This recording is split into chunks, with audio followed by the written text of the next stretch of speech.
Hello there, it's the Mean Bean Machine here for getbeaned.com, and today we're doing our first equipment review of the Mizudashi Kofu Pot Kofu. Wow, definitely need some coffee. The Mizudashi Coffee Pot Mini by Hario. And now basically this is a way of making your own cold brew at home. As the weather heats up, people are still going to be wanting their caffeine fix, but probably not a hot drink. So, you know, iced lattes and cold brews will be on the up. The sun seems to be with us now for the foreseeable future. So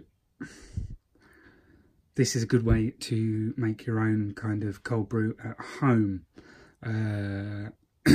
Now, I've had this for a little while. This was actually a gift from a friend, so please do excuse the equipment looking a bit grubby. That is entirely my fault, not that of the manufacturers. This isn't a new product to me. I've used it a couple of times, but it's not that common spread, so I thought I'd give it a review and whack it up. So here we are. Now, I really like this because it's a really simple way of making cold brew, and it's nice and cheap. Well, you know, it's a lot cheaper than buying cold brew, depending on where you're getting it, and a lot of places still don't do cold brew, so it's a great way of making it at home. So the coffee pot's really simple. The instructions are in Japanese. If you do manage to pick one of these up, you can pick them up online. That's where my friend got it, just online, ordered it online. I don't know specifically where from, but if you Google Mizudashi coffee pot, they do come up fairly simply. But the instructions are really simple. Yeah, just, you know, it's all on the side there. And interestingly, it shows you how to fill it as well. I've done it wrong before. So, but it is nice and simple, really nice and simple process. So let's have a look at the actual equipment here. So it's just a standard pot, little pot with a lid and the chamber there. Now the lid does come off the chamber, it's a little pop lid, just click it off, push. And there's your, I guess, your coffee chamber. And this, you know, is porous, so it lets water through. So what you do, this bottom also comes off for easy cleaning. I say easy cleaning, once you get wet coffee grounds in, nothing is easy cleaning. Hence why it's a bit grubby and stained, because not easy cleaning. But, you know, it's easier to clean than a lot of other coffee equipment. So, there you go. Now, it's a really, really simple process. So, I'm holding the camera here, so I've now got to fill it one-handed. And just give me a second here.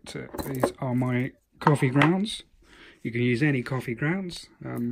Obviously, I tend to prefer, you know, bean rather than the freeze-dried stuff you get at the supermarket. I've never tried that in a cold brew, but I suppose in theory you can do that. And you just, now I'm just shaking it in to taste. But I guess 2-3 spoonfuls. I like it quite strong, so I whack in quite a lot. There you go. That's not actually that much. I might whack that whole pot in, because that's the sort of thing I do. There you go. And just kind of level it out. See, easy, whack that in. And then whack that back in to the glass jug. Now, then it's just a case of filling the rest of it up with water. Now, as with any coffee, the better the water, the better the coffee is going to taste. So I would recommend filtered water. I'm using bottled water because I happened to have this from exercising the other day. I don't usually use bottled water for coffee. I'm not that posh. I wish I could afford to use bottled water for coffee, but I can't. I'm not that wealthy. That being said, it's also more environmentally friendly if you just run it from the tap. But I would recommend filter water, just because I'd recommend filter water for any coffees, just to make it that bit better. Just make sure your water's good and your coffee is going to be that much better. It's as simple as that. Now you just fill it to the top there, nice and easy. Bosh, job done.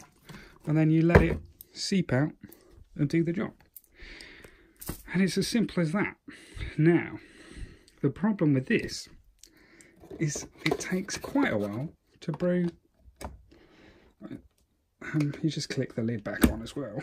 Make sure it's firmly on. There you go. Now, it takes quite a while to brew. So I tend to leave it overnight, to be honest.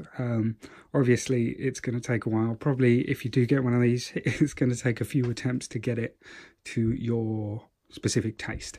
I like it really quite strong, so I just leave it overnight in the fridge. Others, you know, might leave it a few hours. But yeah, what you're going to do is just leave that in the fridge. And then you'll have a nice cold brew. So we'll come back to this tomorrow morning and we'll see how it's going. Let's check on the cold brew from last night. There we go. As you can see, already much darker than it was yesterday. So there you go. Lovely, really nice dark tone. Might be too dark for some people, like I said. I tend to have it quite strong. Well, I've got to get this off one-handed without this spilling everywhere, which is a nightmare. Now, take the chamber out. So your grounds are done. There's still a lot of water in there. I've overfilled that. Really? There's still water in there, so it could drain out later. Yeah. So